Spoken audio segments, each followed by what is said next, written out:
Você é otimista ou pessimista? Hoje nós vamos falar sobre o que isso revela sobre a sua mente e sobre o bem-estar. Geralmente, quando a gente fala em otimismo, as pessoas pensam que uma pessoa otimista é uma pessoa ingênua, é uma pessoa que tem uma crença muito mágica sobre como o mundo funciona e muito bobinha, muito bestinha. A gente pensa um pouco isso, né? E quando a gente fala em pessimismo, a gente pensa numa pessoa ranzinza, uma pessoa que reclama muito, que só vê o lado negativo das coisas. E algumas pessoas também atribuem isso a uma falha de caráter, vamos dizer assim. Hoje nós vamos falar sobre isso. Eu sou Paula Rodrigues, eu sou psicóloga e eu sou fundadora do blog Psicoterapia e Afins. Esse blog é um blog que busca trazer conteúdos de qualidade sobre psicologia de uma forma acessível. E hoje nós vamos falar sobre otimismo e pessimismo segundo a psicologia. Para a psicologia, o otimismo e o pessimismo, eles são estilos explicativos. O que é isso? Na verdade, são formas de você interpretar os acontecimentos, interpretar a sua vida, e a forma como você interpreta esses desafios, esses acontecimentos, interfere em como você lida com as adversidades, como você lida com as suas emoções e como você constrói relacionamentos. Vamos começar falando sobre o que é o pessimismo. O pessimismo, ele envolve um padrão de pensamentos negativos e tem uma característica muito específica, né? Esses pensamentos negativos, eles são tidos como verdades absolutas e como, vamos dizer assim, finais trágicos que são inescapáveis, né? Aquilo ali é um fato, aquilo vai acontecer, não tem como não ser daquela forma. E uma característica importante, partindo desse ponto, que é um estilo de como você explica a vida, como você explica os acontecimentos, o pessimismo, ele tem a ver com a forma como a gente enxerga os eventos negativos. Uma pessoa pessimista, ela enxerga os eventos negativos como permanentes, eles nunca vão passar, ou isso sempre acontece comigo, por exemplo, tudo dá errado comigo. Isso é uma forma de pessimismo. As coisas ruins, elas são permanentes, elas não são passageiras.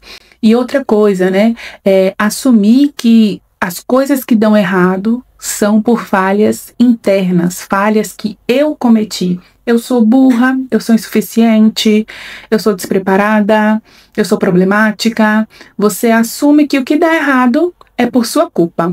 Você fez algo de errado ou tem algo de errado com você. E outro ponto importante sobre o pessimismo é que ele envolve uma crença de que os problemas vão se estender para outras áreas da vida, uma crença de generalizar. Se eu fracassei aqui, tudo vai dar errado. Se uma empresa que eu abri quebrou, todas as empresas que eu abri vão quebrar. Tudo que eu tocar vai dar errado. Eu não vou ter sucesso profissional em nada.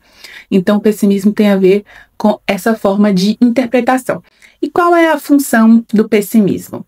Né, assim, todo comportamento, a gente fala que ele tem alguma função. Nem sempre essa função vai ser boa, mas ele tem uma função. O pessimismo, ele é um mecanismo de proteção que ele pode ser útil em ambientes ameaçadores, ambientes que a gente não conhece, ambientes que são instáveis e que são caóticos.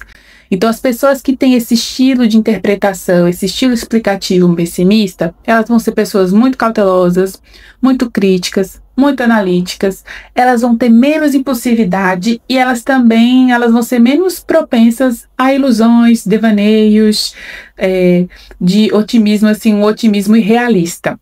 O problema é quando o pessimismo ele se torna uma coisa crônica, porque ele distorce a percepção que se tem de si mesmo, do mundo, do futuro, e ele impede a ação. Uma pessoa que é cronicamente, né, pessimista, ela tem uma visão muito distorcida de tudo. E agora a gente vai falar sobre o que é o otimismo. O otimismo, ele tem umas diferenças bem interessantes em relação ao pessimismo. No otimismo, os eventos negativos, eles são atribuídos a causas temporárias.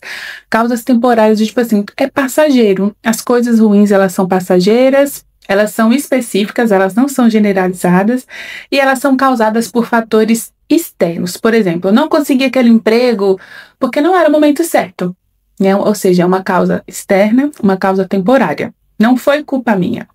E os eventos positivos, eles passam a ter causas permanentes, abrangentes, generalizadas e internas.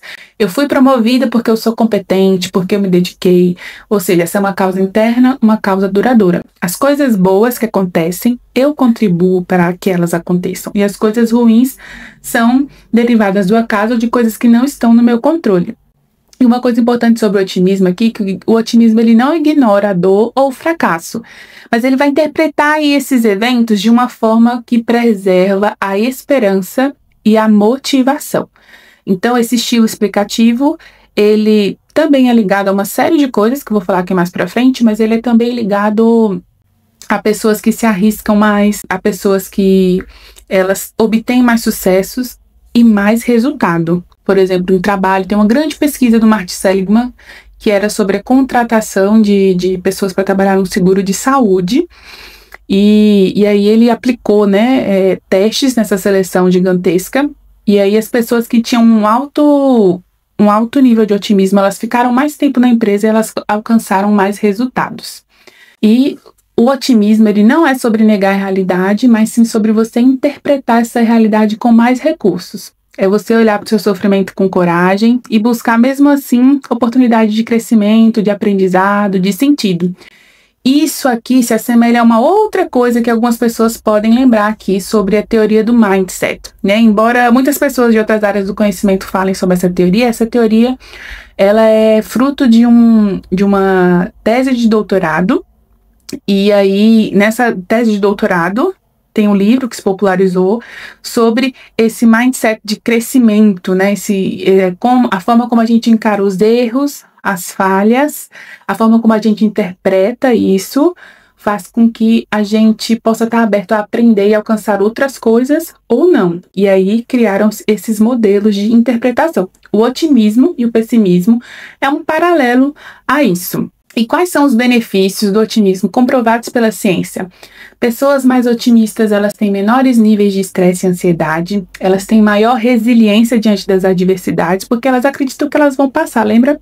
Elas vão acreditar que essas coisas, elas são temporárias e que elas não são culpadas. Não é questão assim, não fui responsável, mas eu não sou culpada por aquilo de uma forma assim destrutiva. Então isso faz com que você aguente mais momentos difíceis. Otimistas também têm melhor desempenho em tarefas acadêmicas e profissionais, mais engajamento, mais proatividade, melhor saúde física e imunológica. Isso é muito interessante, esses estudos sobre a saúde imunológica. E tem relacionamentos mais saudáveis e empáticos. Uma coisa interessante, imagina você entrar numa briga, numa discussão, que você não consegue ver ali uma solução. Você vai entrar se sabotando, né? Imagina você com o seu companheiro, sua companheira, você entrar numa briga, ou tudo que acontecer no relacionamento, você achar que é culpa sua, ou que aquele relacionamento ele vai realmente dar errado, não tem como dar certo. Não tem como você se engajar em formas construtivas e se motivar para manter isso. Então, o otimismo ele é uma forma mais adaptativa de interpretar e responder aos eventos da vida. Só sintetizando aqui, né, para fixar um pouco sobre esses conceitos, o otimismo e o pessimismo, eles têm 3 características: a forma como eles veem a permanência dos acontecimentos, a forma como eles abrangem, se é geral ou específica, e a pessoalização, se essa causa é interna ou externa.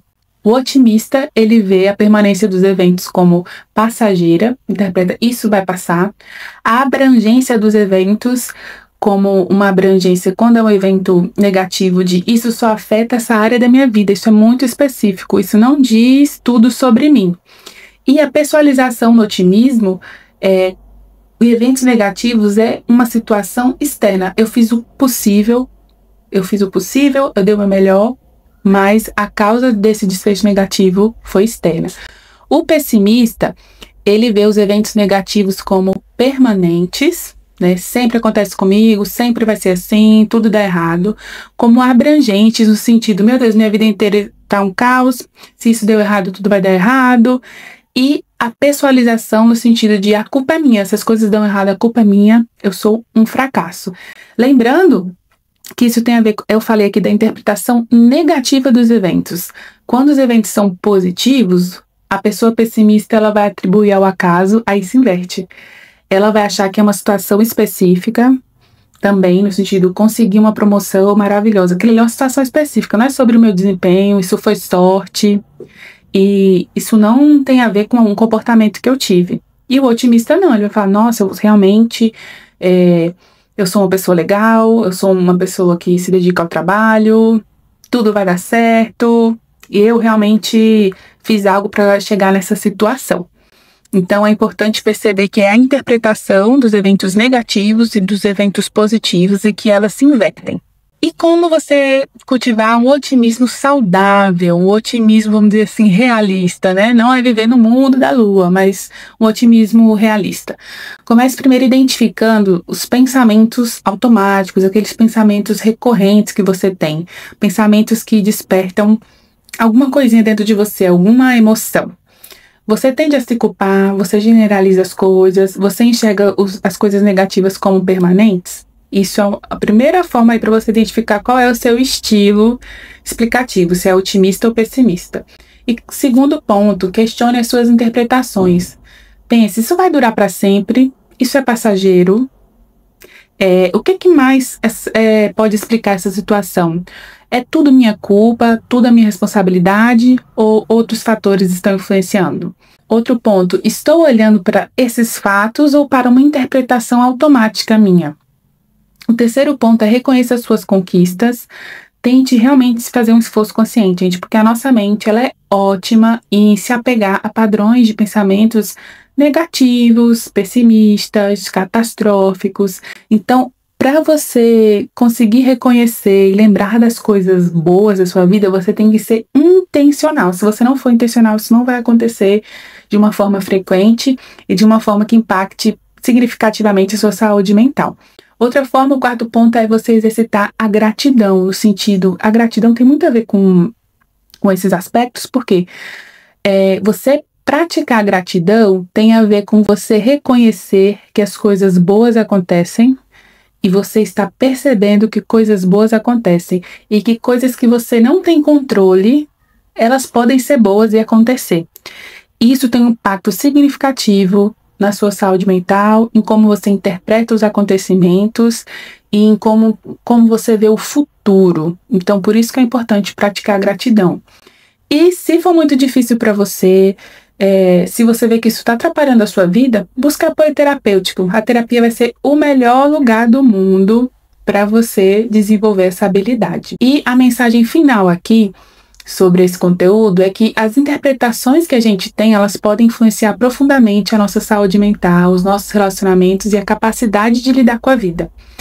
Isso é fundamental.